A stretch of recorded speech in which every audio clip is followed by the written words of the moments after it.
ஓம் கங் கணபதியே நம. 1. ஞான சம்ஹிதை. அதில் 18 தாரகாசுரன் வதையும் திரிபுரத் தோற்றமும். பார்வதி கல்யாண வைபவத்தைக் கேட்டு பரவசப்பட்டிருந்த நைமிசாரண்ய வாசிகள் சூத புராணிகரை நோக்கி, மகா ஞானியே, மாபெரும் புண்ணிய சீலரே, சிவபெருமான் பார்வதி தேவியாரை மணம் செய்த பிறகு புத்திரனைப் பெற்று தாரகாசுரனை எப்படி வதைத்தார் என்பதையும் கேட்க வேண்டும் என்று நாங்கள் மிகவும் ஆவல் கொண்டிருப்பதால் அதையும் விவரமாக கூறியருள வேண்டும் என்று கேட்டார்கள். சூத முனிவர் சொல்லத் தொடங்கினார். நைமிசாரண்ய வாசிகளே, உமையாலான பார்வதி தேவியாரை சிவபெருமான் திருமணம் செய்து கொண்ட பிறகு பார்வதியோடு அந்தப்புரமடைந்து வெகுகாலம் வரை கூடி மகிழ்ந்து லீலா வினோதங்கள் புரிந்து கொண்டே இருந்தார்கள். தாரகாசுரனால் மிகவும் தொல்லைகளுக்கு பாத்திரமாகி தாரகாசுர வதத்திற்கு எப்போது சிவகுமாரன் உற்பத்தியாவானோ என்று ஏங்கிக் கிடந்த தேவர்களோ தங்கள் வேதனைகளுக்கு விமோச்சனம் தேட வேண்டி துடிதுடித்தார்கள். ஆனால் அந்தப்புரத்திலுள்ள தேவியோடு கூடி மகிழ்ந்து கொண்டேயிருக்கும் சிவபெருமானைக் கண்டு விண்ணப்பம் செய்ய சந்தர்ப்பம் வாய்க்காததைக் கருதி பெரும் துயரத்தில் ஆழ்ந்திருந்தார்கள். அநேக வருஷங்கள் கழித்து தங்களைத் தாங்களே நிந்தனை செய்து கொண்டு தாரகாசுரனின் கொடுமைக்கு எப்படியும் ஒரு முடிவு கண்டாக வேண்டுமென்று தீவிரம் எண்ணம் கொண்டு அக்கினி பகவானை அணுகி, அக்னி தேவனே, சிவபெருமான் பார்வதி தேவியாரை மணம் செய்த பிறகு தாரகனை சம்ஹாரம் செய்ய இன்னும் புத்திரோற்பத்தி செய்யவில்லையே.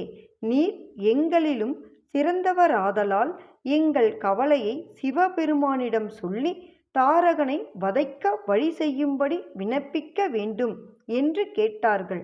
தேவர்கள் வேண்டுகோளை தாமதப்படுத்த மனமில்லாத அக்னி தேவன் உடனே ஒரு புறா வடிவமெடுத்து சிவபெருமான் லீலா வினோதத்தில் மூழ்கியிருந்த அந்தப்புரத்தினுள் புகுந்து சென்றான்.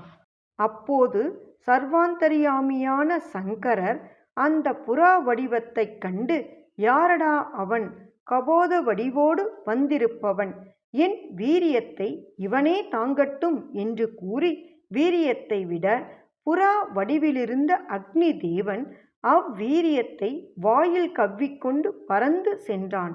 ஆனால் சிவனாரின் வீரிய வெப்பத்தை தொடர்ந்து தாங்கி பறக்க வலுவில்லாமல் போகவே கங்கா நதியில் விட்டுவிட்டான். கங்கா நதியும் அதை தாங்க முடியாமல் அதை தருப்பை புல்லில் விட்டது. அத்தருப்பை புல்லில் விடப்பட்ட வீரியத்தில் இருந்து அதி சுந்தர தோற்றமாய்க் கண்டதும் சகல சுகங்களையும் கொடுக்கத்தக்க வன்மையும் உடையவராய் குமார ரூபத்தில் திருமுருகன் தோன்றினார். அப்பொழுது நீராட வந்த 6 ராஜ கன்னியர்கள் அக்குழந்தையைக் கண்டு, என் குழந்தை இது, என் குழந்தை இது என்று ஒவ்வொருவரும் கூறி அக்குழந்தைக்கு பால் கொடுத்தார்கள். அப்போது குமார கடவுளான முருகப்பிரான் 6 முகத்தோடு 6 ராஜ கன்னியரிடமும் பால் பருகினார். இதனால்தான் முருகக் கடவுளுக்கு ஷாண்மாதுரன், அதாவது அறுவர் புதல்வன் என்றும் ஆறுமுகன் என்றும் பெயர் வந்தது. மதியோயம் மதீயஸ்ய வதந்த்யஸ்ய பரஸ்பரம் சம்பாத்ய ஷண்முகாநீக பிதஸ்தன்யம் ஸ்வயம் ததா சன்மாதுரஸ் ததா நாம பிரசித்தந்து மகாத்மன. பார்வதி மைந்தன், அக்னி புத்திரன் ஸ்கந்தன், கங்கா புத்திரன் சரவணபவன், ஷாண்மாதுரன் என்று பல பல திருநாமங்களை காரணங்களோடு பெற்ற சுப்பிரமணியரிடம் 6 கார்த்திகை பெண்களும் அதிக பாசம் கொண்டவர்களாய் அவரை புத்திரராக பாவித்து அருமையாக வளர்த்து வந்தார்கள். முருகன் தோன்றியதையும் அவர் கன்னியர் அறுவரால் போஷிக்கப்பட்டு வருவதையும் நாரத முனிவர் தேவர்களுக்கு அறிவித்தார்.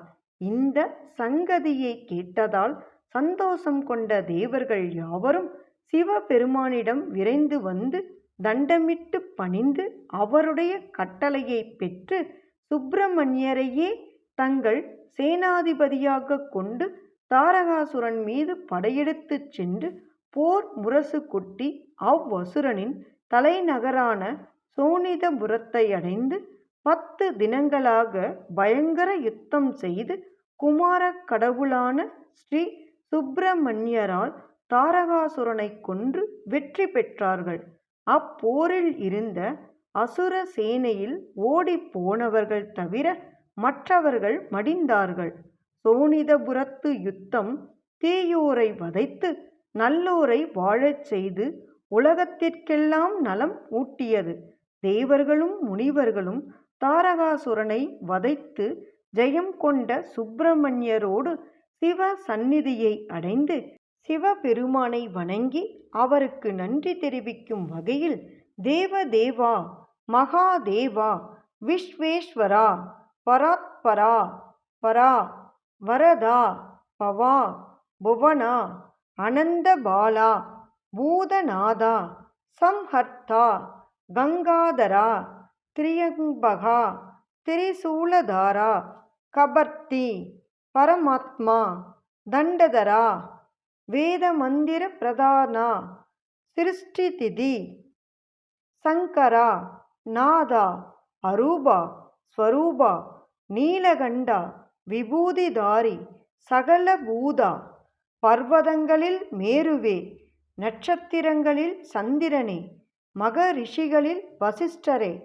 சகல வேதங்களிலும் ஓங்கார ரூபரே, சுவாமி, சம்சாரபந்த துக்கத்திலிருக்கும் எங்களை கரையேற்றி காப்பவர் நீரே.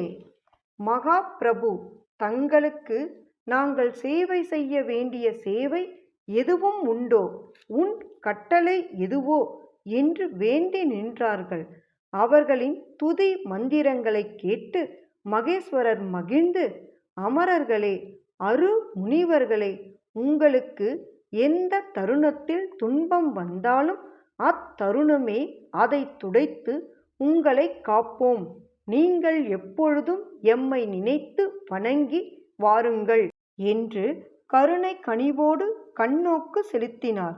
அனைவரும் அப்படியே செய்கிறோம் என்று கூறி அவரை பணிந்து விடை பெற்று சென்று அவரவர் இருப்பிடம் சேர்ந்து எவ்வித மனக்குறையுமின்றி எப்போதும் சிவ பூஜை செய்து கொண்டு வாழ்ந்திருந்தார்கள்.